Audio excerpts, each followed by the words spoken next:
Baik, assalamualaikum warahmatullahi wabarakatuh. Ini part yang keempat untuk kelompok yang keempat. Tetap balik lagi membahas bagaimana menulis latar belakang atau pendahuluan yang nampol ya, bisa dibilang begitu, ciamik atau nampol lah ya. Karena membuat pendahuluan ataupun latar belakang itu nggak mudah sebenarnya ya. Saran saya, kalian bikin dulu poin-poinnya. Poin-poinnya baru kalian susun kalimat-kalimatnya. Poinnya apa yang perlu kamu jelasin ya. Oke, kali ini kita nge-review eh, dari kelompoknya apa nih?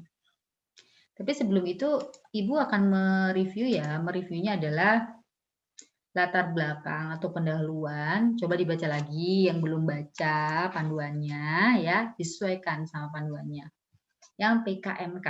Oke, PKMK ya. Pendahuluannya adalah ada dua hal yang harus diceritakan. Apakah ini hasil riset atau inisiasi?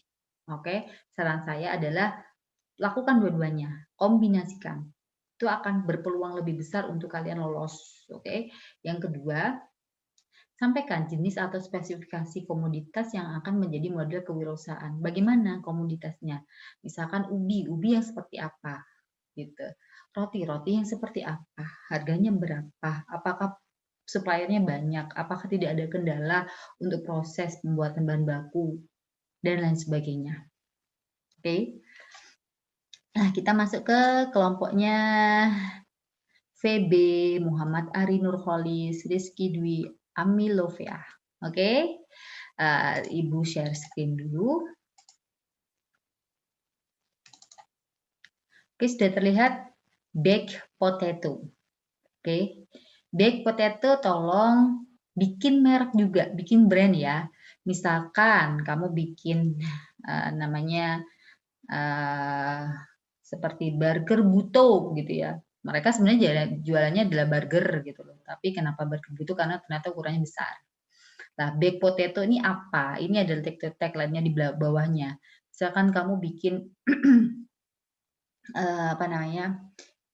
Mister Potato misalkan, atau mungkin kamu bikin Potato Queen misalkan, Ratu Potato misalkan, Potato Queen gitu atau apalah. Kalian harus punya merek di situ.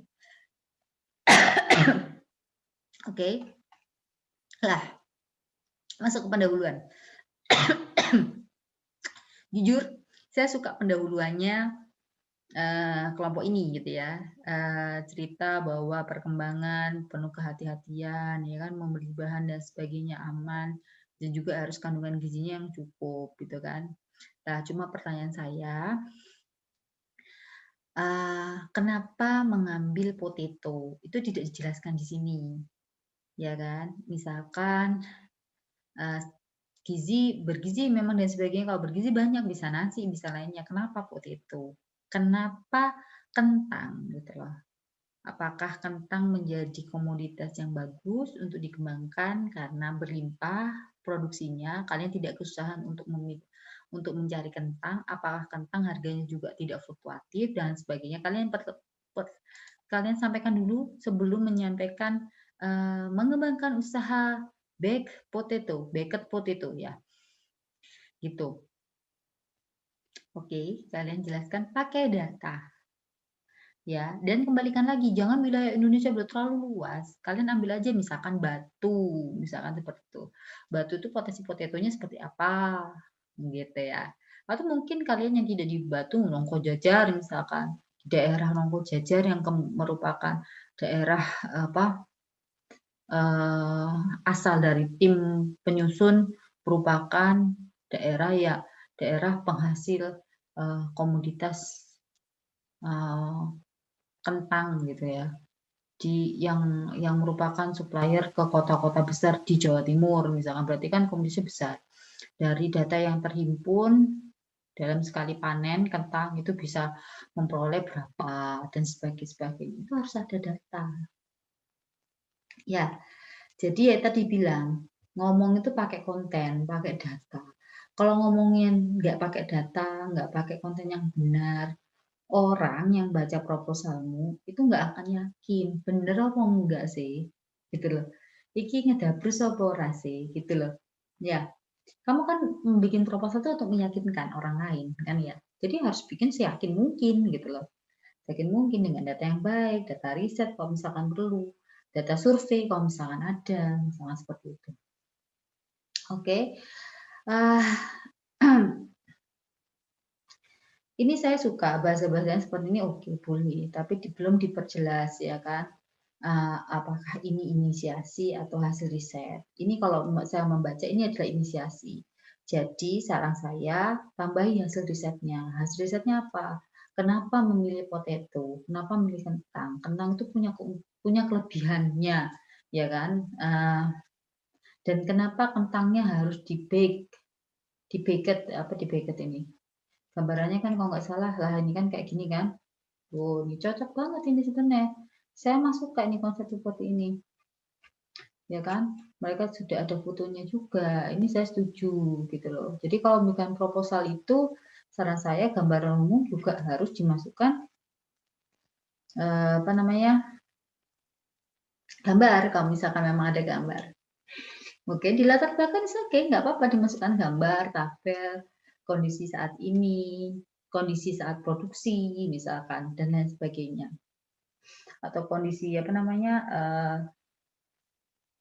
Apa kebun kentangnya gitu kan, boleh, nggak ada masalah gitu.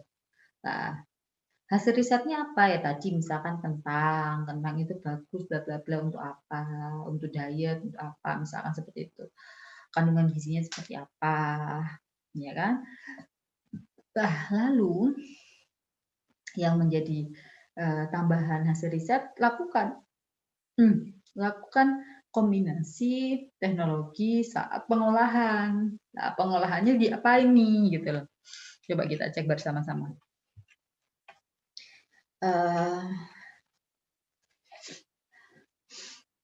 Oven ya, aluminium foil. Oke, di bake ya, dipanggang ya berarti ya. Iya, dipanggang dengan oven, oke. Nah, dipanggang dengan oven, apakah mungkin ada teknologi pemanggangan oven yang mungkin bisa diterapkan di sini? Ya, kalian bisa lakukan gitu. Misalkan tadi yang goreng-gorengan itu karena tidak mau berminyak pakai yang sekarang tuh yang lagi ngehit tuh goreng tanpa minyak, ya kan? Kan ada tuh, ya kan? Nah, ini kalau di ovennya yang seperti apa? Apakah ada teknologi pengovenan yang mungkin bisa dilakukan secara efektif dan efisien misalkan? Bisa ditambahkan, kalau saran saya begitu. Oke. Lah, prioritas masalah tidak usah disampaikan prioritas masalah kalau menurut saya. Karena kalau saya baca di panduannya tidak disampaikan secara detail perihal itu, ya kan? Kalian jadikan paragraf aja. Ya, paragraf aja. Manfaat dan sebagainya bisa ini luarannya dan sebagainya kalau saya tidak perlu dan ini dijelaskan saja di latar belakang di sini. Tidak ada masalah. Misalkan kelebihan atau potensi yang luar biasa dari bisnis ini adalah keanekaragaman yang akan kami tawarkan dari segi menu, misalkan menunya pun terdiri dari apa-apa lah, ini baked potato ini apa aja lah, kamu sampaikan di sini gitu. Nah, ini kesehatannya kamu sampaikan juga di latar belakang tadi gitu loh ya. Oke. Gambaran umumnya, oke, gambaran umum harus mencakup dari kondisi umum lingkungan, potensi sumber daya atau peluang pasar. Lalu yang kedua, secara singkat kelayakan usaha minimal 1 tahun ke depan. Oke, keunikan produk saya setuju nih. Bagus nih potensi sumber daya masukkan di sini kan nih potensi. Oke. Peluang pasar, oke, pangsa pasar saya setuju. Oke, lokasi bisa ditambahkan gitu ya. Nah, gambaran umum boleh dibuat seperti ini, tidak ada masalah. Cuma yang kurang adalah secara singkat kelayakan usaha minimal 1 tahun ke depan. Nah, itu tadi kelayakan usaha itu bisa pakai IRR, pakai NPP, pakai PIP, dan lain sebagainya. Hitung dulu prestasinya seperti apa. Secara singkat saja, tidak perlu detail ya. Oke, begitu catatan atau revisi saya untuk kelompoknya VB ya, kelompoknya VB ya tadi ya, kelompoknya VB. Dan yang terakhir adalah kelompoknya Anang. Oke, kelompok VB begitu ya, tolong direvisi, kembali lagi direvisi, dan dicek juga disimak video-video dari teman-teman yang lain, karena harapan saya begini, harapan saya mungkin ada yang terlewat dari saya, dari penyampaian dari kelompok lain bisa dicek di kelompok-kelompok yang lain juga. Oke, gitu aja ya. Saya akan next ke part yang kelima untuk kelompok yang kelima. Thank you. See ya.